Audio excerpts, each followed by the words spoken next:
welcome back to my channel. This is the channel where we just talk about कि किस तरह से हम फिटनेस और राइट न्यूट्रिशन को अपने लाइफस्टाइल का एक पार्ट बना सकते हैं। ये वीडियो इम्पॉर्टेंट है उन सब के लिए जो कि वेट लूज करना चाहते हैं, स्पेशली बिगनर्स, क्योंकि हम बात करेंगे कि किस तरह से आप अपने डाइट प्लान को प्रिपेयर कर सकते हो step by step.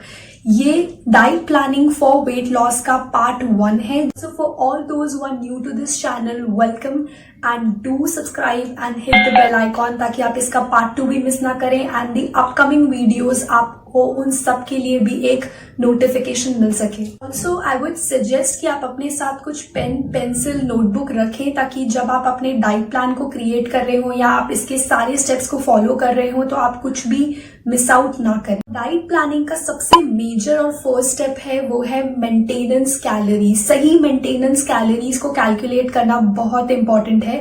Now maintenance calories होता क्या है, जैसे अगर मेरा वेट 60 kg है तो इस 60 kg वेट को मेंटेन रखने के लिए मुझे कितनी कैलोरीज को कंज्यूम करना है थ्रू आउट द डे, वो मेरी मेंटेनेंस कैलोरीज है। सो मेंटेनेंस कैलोरीज को कैलकुलेट करने के लिए बहुत सारे ऑनलाइन कैलकुलेटर्स भी अवेलेबल हैं। ऐसे ही एक कैलकुलेटर का लिंक मैं डिस्क्रिप्शन बॉक्स में मेंशन कर दूंगी। उसके अलावा एक और तरीका है जिसको हम यहीं पे डिस्कस करेंगे। So if my weight is 60 kg, मैं इस 60 kg वेट को मैं एक नंबर 22 से मल्टीप्लाई करूंगी। अगर आपका वेट 58 है, 75 है, 80 है, तब भी आप उसे 22 से ही मल्टीप्लाई करेंगे। इसके बाद जो नंबर अब मेरे पास आया है, इस नंबर को मैं एक एक्टिविटी मल्टीप्लायर से मल्टीप्लाई करूंगी। Now every person has different activity levels, क्योंकि मेरा एक्टिविटी लेवल मेरी दिनचर्या पे डिपेंड करता है। मेरा जॉब क्या है, मेरा प्रोफेशन क्या है, मैं कितनी एक्सरसाइज करती हूँ। नाउ आप अपने प्रीवियस नंबर को 1.3 से मल्टीप्लाई करेंगे अगर आपका डेस्क जॉब है और आप अभी बहुत light activity through out the day रखते हैं। आप अपने प्रीवियस नंबर को 1.5 से मल्टीप्लाई करेंगे अगर आपका एक्टिविटी लेवल थोड़ा ज्यादा है, जैसे कि आपका प्रोफेशन ऐसा है कि आपको ज्यादा देर खड़ा रहना पड़ता है या एक जगह से दूसरी जगह अक्सर घूमना पड़ता है। जैसे कि मैं आई एम अ टीचर, तो मेरा जो मल्टीप्लायर होगा वो 1.5 होगा। प्लस अगर आप 3 to 5 टाइम्स वीक में एक्सरसाइज कर रहे हैं तो भी आपका मल्टीप्लायर 1.5 हो सकता है। आप 1.8 से मल्टीप्लाई करेंगे अगर आपका प्रोफेशन एनर्जी डिमांडिंग है, जैसे कि आप डांसर हैं या आप एथलीट हैं और आप 4 आवर्स तक कम से कम फिजिकल एक्टिविटी आपकी कॉन्टिन्यूस चलती है। आप 2 से मल्टीप्लाई करेंगे अगर आप 6 to 7 आवर्स बहुत ही एक्सटेंसिव लेबर वर्क कर रहे हैं और आपका बहुत ही स्ट्रेसफुल फिजिकल एक्टिविटी रहती है पूरे दिन में। Most of the people, specially beginners के लिए, आपको अपने प्रीवियस नंबर को 1.3 से ही मल्टीप्लाई करना चाहिए। नाउ मैंने जब अपने वेट 60 को 22 से मल्टीप्लाई किया और 1.5 से मल्टीप्लाई किया तो मेरे पास जो कैलोरीज आई वो कुछ 1900 और 1800 कुछ इस रेंज में आई। नाउ एक चीज मैं और यहाँ पे बताना चाहूंगी कि मेंटेनेंस कैलोरीज कभी भी एक सिंगल नंबर नहीं होता, वो हमेशा एक रेंज में होती है, क्योंकि हमारी एक्टिविटी लेवल्स जो होते हैं वो हर दिन अलग होते हैं। हम वीकडेज पे ज्यादा एक्टिव हो सकते हैं और हम वीकेंड्स पे थोड़ा कम एक्टिव होते हैं। हमेशा अपनी मेंटेनेंस कैलोरीज को एक रेंज में रखें। तो मैं अपनी मेंटेनेंस कैलोरीज को 1800 से 1900 के बीच में रखूंगी। नाउ नेक्स्ट स्टेप है अपनी मेंटेनेंस कैलोरीज में एक डेफिसिट को क्रिएट करना। मतलब कि आप अपने इस नंबर में, जो आपको अभी नंबर मिला है, इसमें आप -400 या -500 करो। नाउ इस डेफिसिट को क्रिएट करने के बाद मेरी जो कैलोरीज बची वो हुई 1500। तो इस 1500 नंबर को मैं अपने डिफरेंट मील्स में डिस्ट्रीब्यूट करूंगी। अनदर थिंग, अगर डेफिसिट क्रिएट करने के बाद आपकी जो कैलोरीज आई है, आपने उस पे अपना डाइट प्लान बनाया, आप फिर भी वेट लूज नहीं कर रहे हैं, तो आपको अपने डेफिसिट को थोड़ा सा बढ़ाना है और अपने एक्टिविटी लेवल्स को भी बढ़ाना है ताकि आप वेट लूज कर सकें। ड्यूरिंग द डे आप जितने भी मील्स ले सकते हैं, 4, 5, 6, अपनी इन कैलोरीज को आप इन मील्स में डिस्ट्रीब्यूट कर दीजिए।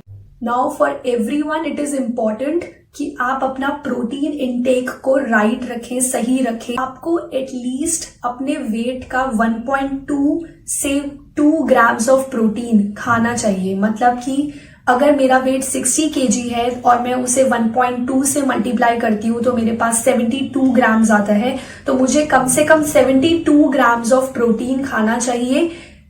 क्योंकि मेरा फिजिकल एक्टिविटी और प्लस मेरा जो वर्कआउट स्केड्यूल है वो थोड़ा टफ है, थोड़ा हैवी है और मैं काफी टाइम से वर्कआउट कर रही हूँ, तो इसलिए मैं 120 ग्राम्स ऑफ प्रोटीन, जो कि मेरे वेट का दुगुना है, मैं उतना कंज्यूम करने की पूरी कोशिश करती हूँ। तो आपको अपने प्रोटीन सोर्सेस, कार्बोहाइड्रेट सोर्स और फैट सोर्स को अलग से लिख लेना चाहिए। बीइंग अ बिगिनर आपको प्रोटीन पे ज्यादा फोकस करना है, तो आप कौन कौन से प्रोटीन सोर्सेस खा सकते हो। Like I am a vegetarian who eat eggs also, तो मैं अपने प्रोटीन सोर्सेज अगर लिखूं तो वो होंगे eggs, paneer, milk as well as soybean. तो ये मेरे मेजर प्रोटीन सोर्सेज हैं जिनको मैं अपनी डेली डाइट में इंक्लूड कर सकती हूँ।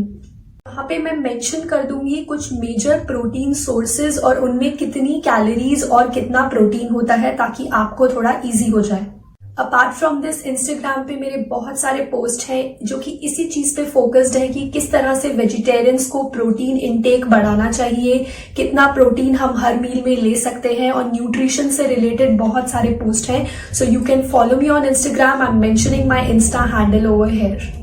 नाउ इसका नेक्स्ट स्टेप होता है कैलोरीज को काउंट करना। नाउ लोगों को सबसे ज्यादा डिफिकल्ट यही लगता है। ये स्टेप मैं अपनी नेक्स्ट वीडियो जो कि diet planning for weight loss part 2 में कवर करूंगी, बिकॉज वो एक एक्सटेंसिव सब्जेक्ट है और जो कि इस वीडियो में अगर मैं कवर करूंगी तो ये बहुत लंबी हो जाएगी। But like I mentioned in the starting of the video कि मैं कुछ जो कॉमन वेट लॉस मिस्टेक्स हैं वो वीडियो के एंड में शेयर करूंगी। So let's quickly go through those weight loss mistakes. सबसे पहली मिस्टेक ये होती है कि हम अपने एनर्जी एक्सपेंडिचर को ओवर एस्टिमेट कर रहे हैं और हमारा बहुत सारा एनर्जी जो है वो खर्च हो रहा है, लेकिन ऐसा नहीं होता। बॉडी को मूव करना, वो उसके लिए जो एनर्जी चाहिए होती है, that is completely different.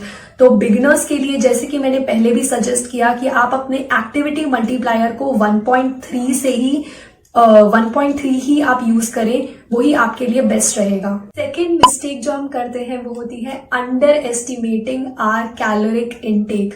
Now हम बहुत सारी चीजें हम अपने डाइट प्लान में लिखते हैं, लेकिन कई बार हम छोटी छोटी चीजें इधर उधर से खा लेते हैं, और जैसे कि कुछ बिस्किट्स या फिर हमने कुछ स्नैक्स ले लिया या कुछ, या जो कि हम अपने डाइट प्लान में कैलकुलेट ही नहीं कर रहे, बट थोड़ा थोड़ा करके वो एक बिगर कैलोरिक अमाउंट बन जाता है। अगेन रिसेंटली मैंने इंस्टाग्राम पे एक पोस्ट किया था जिसमें मैंने हाइप्ड हेल्थ फूड्स के बारे में बात की थी। ये हाइप्ड हेल्थ फूड्स वो हैं जो हम हेल्दी समझ के बहुत ज्यादा खा लेते हैं और हमारा वेट लॉस की जो जर्नी है वो उसको स्पॉइल कर देता है।